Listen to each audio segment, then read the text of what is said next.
at all those homeless. What? Dang, the homeless! What does the homeless have to do?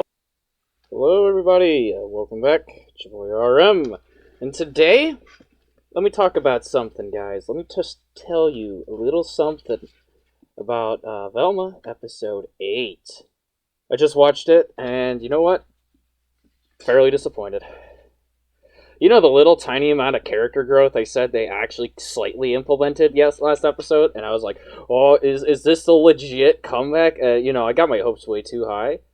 But in reality, yeah, episode 8 has to be one of the worst episodes yet. Because it makes no sense. The humor is just meta. The only time I ever actually kind of like chuckle at the show is just when Fred does something really stupid. Or, I mean, Fred's moment. But that's because Fred, out of any character, is actually likable. He's the only likable character out of anyone in the entire episode. And it just speaks volumes, because they try to make him, like, unlikable. But since he just hates it, he's just so...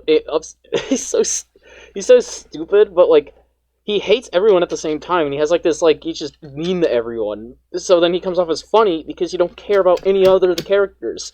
Because it's like, oh my gosh, it's like, at first I liked Norville, and I just don't anymore, because he keeps, I don't really know, he's like simp, but like, he's not simp, and then like, Gigi, like, she keeps like being like, bitching at him, and just everything, and it's like, what is going on? And you're just confused, and Daphne over here, she got the bisexual bob cut, Daphne has the bisexual bob cut! No wonder why! She's trying to get girl after girl. She's like, I'm gonna go after Velma. However, I want Velma to be jealous again because my parents left me, so I like attention. So I want her to feel jealous for me. So that's why I'm gonna get my friend Olive over, and we're gonna do some naked calendar photo shoots or whatever. And it's like, please, not with the minors. No! Olive, what are you doing here? Shit! The only answer I'll accept is using your long-ass arms to change light bulbs. Today, Olive and I are taking pictures for the sexy calendar we sell to fight discrimination against hot girls. What? They're minors! Why are we talking about calendar shoots, dude? Why are they... They aren't even old enough to make an OnlyFans account! What is this? Why are high schoolers going into a calendar, like a bikini calendar or whatever? It's like, it doesn't make any sense, but... So, I might as well summarize the story for you, but basically, basically the story goes along the line this. It picks up after the Fog Fest, where basically Fred has been kidnapped. And basically, we first start in the cop car with Velma, Daphne, and the lesbo cops. Basically, then the lesbo cops, they start talking. And they have the serial killer's phone. And they're like, oh, cool, we got the phone. Do we know what the password is? And they asked the cops, well, the lesbo cops said they can't hack into it because they don't know if it's actually the serial killer's number. So they get Daphne to do it, because Daphne apparently hacked someone's phone before, because she used to be secretly interested in someone. So she hacked the phone to know and figured out it wasn't. So, and we'll figure out who that is later that episode. I wonder who it is. But basically... Then we go to, basically they make a stupid meta joke where they're like, oh my gosh, we need a flashback scene or something like that, and it's just so bad, and you're like, ugh. Mustache fan, I took the red pill, and van owner. Daphne? Daphne! What have I told you about texting during my times of need? Hey, you two knuckleheads Needy, claim to dude. be cops. Can you hack the serial killer's phone? Unfortunately, without proof that's the serial killer's phone, our hands are tied. But Daphne can definitely help. She has phone hacking experience from the incident. Hell yeah! I'm not changing the subject. Oh my gosh, this is But horrible wouldn't you humor. agree that the strongest use of flashbacks on TV is when one character's flashback is intercut? Alright, I'm leaving. Oh my gosh, the meta humor is just back in full force, and it's so bad. It's like, it's just literally like knocking you in the head over and over and over and over again, and you're just like, stop it, stop it, stop it. Basically, they go to Fred, which Fred is apparently in the cave with the other girls that were killed, right? Like the three hot girls that were killed, that And so basically, apparently they talk because they're like in jars, almost Futurama style, with like the Richard Nixon head or anything. They're basically like that. And then basically, it got to the point where Fred ends up hooking up with each and every one of the brain behind the other one's back. So basically, he almost started this whole polyamorous relationship, which is really the only, like, semi-interesting thing about the show, is because I thought that was like, oh, that's a Fred move. It's like, oh, that's a Fred move. He's probably going to hook up with all the brains. And they're like, oh my gosh. Whoa. Everyone's like, why didn't you take a Fred? And it's like, I thought we had a thing. And then it's like, what? Fred's trying to ball out. He's like literally trapped in this cave. He's balling, dude. He's balling. It's like, what the heck? This is like the only semi-entertaining thing I can find in this episode. We are the Fleetwood Mac of a guy trapped in a cave with some brains. Only a landslide won't bring us down. Well, when you put it like that, maybe you're right, Fred. Oh no! The ghost of Edna Purdue has finally come for me! Eat brain, ghost! What the? Because meanwhile, Gigi literally wants Norville to, like, the word, the one I pointed out last episode. Well, Gigi, she really wanted to, with Norville to the point where she even wore edible underwear. And so, Norville doesn't get any of the hints in any of that type of stuff, and it's just so horrible. But basically, with Norville, apparently he didn't get the hint and stuff like that, and just to make a stupid trope thing, like, oh, he doesn't get any of the hits, and it's like, oh my gosh. Really? I don't like it. I don't like it at all. So I thought, oh, that's stupid. So then what I did was I had to keep watching. I literally wanted to take a break. And I was like, I gotta power through it. So I just literally kept going, and it was to the point where they go to Gigi's cabin, right? Well, Gigi actually sets up everything for a very romantic night. They're high schoolers, mind you, so why are we watching this? There's a lot of just people wanting just to, go, get drilled, everyone's bricked up for some reason, and it's like, dude, why? They're high schoolers, dude, and there's no way they're seniors, because they wouldn't be trying to fight for whatever, like, prom king and prom queen, or whatever the fog king was. And so it's like, okay, I honestly don't, why? It just didn't make any sense, because also Velma tried to, like, I think, not Velma, literally Daphne wanted, I think she was about to have sex with, Olive. Yeah. Play the clip. It's that one. I hate it so much. Wait, hold on. Who do you keep texting? It's not...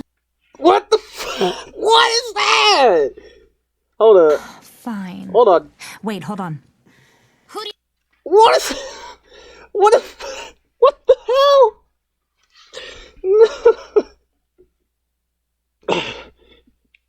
Because you can see, just like photos, like booty pics, and I'm like, what is this episode? They're underage. You can't, dude. They're back in force again. I'm gonna die.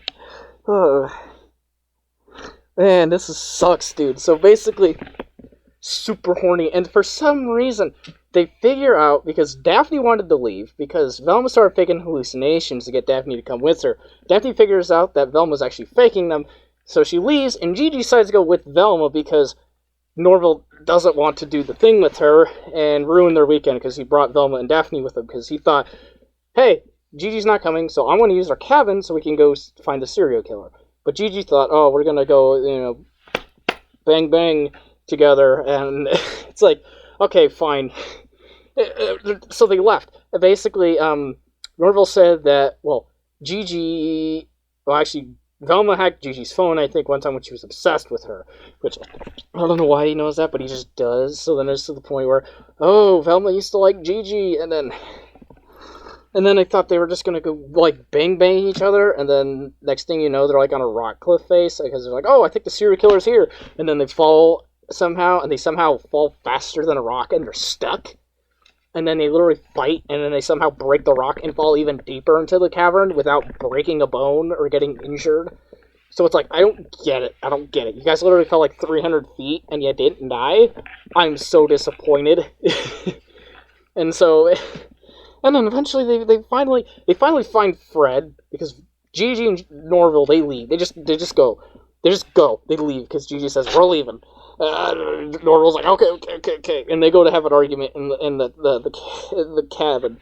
And so basically, Velma and Daphne end up finding the secret lab where Fred is in, where he made his polyamorous relationship with the brains, the 3 brains of the dead girls that apparently are still alive and they can talk because they're in little jars with speakers on them and a little flash camera sensor so they can see them and talk. So basically Fred runs out and he's like, oh, freedom! So he starts yelling, even though they literally say, well, you shouldn't yell because the cave is going to collapse faster than their friendship, which is probably the only true thing they said this episode. And so basically he's like, I'm going to yell louder so people can hear me over the falling rocks, and just keeps going. And it's like,